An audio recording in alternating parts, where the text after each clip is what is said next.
திமுக தலைமையிலான எங்களது கூட்டணி மிகச் சரியான கூட்டணி, என்றைக்கும் இப்போது உள்ள கூட்டணியை எங்கள் தலைவர் விட்டுக் கொடுக்க மாட்டார் என அமைச்சர் KN நேரு தெரிவித்துள்ளார்.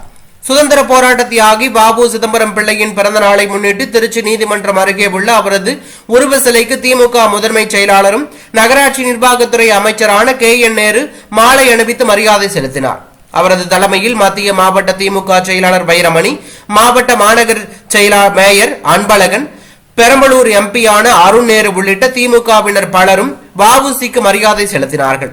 இதன் பின்னர் செய்தியாளர்களிடம் பேசிய அமைச்சர் KN நேரு, திமுக தலைமையிலான கூட்டணி மிக சரியான கூட்டணி. நான் லால்குடியில் நேற்று பேசியதை சிலர் தவறாக திரித்து வெளியிட்டுள்ளார்கள்.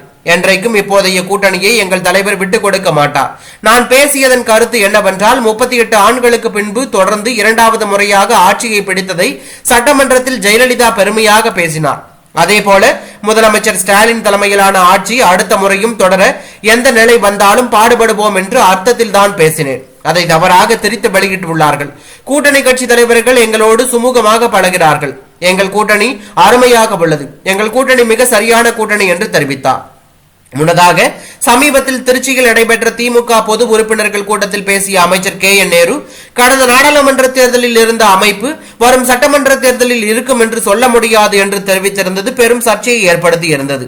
இந்த நிலையில் இந்த சர்ச்சைக்கு முற்றுப்புள்ளி வைக்கும் வகையில் தற்போது அமைச்சர் KN நேரு பேசியுள்ளது பெரும் பரபரப்பை ஏற்படுத்தி உள்ளது.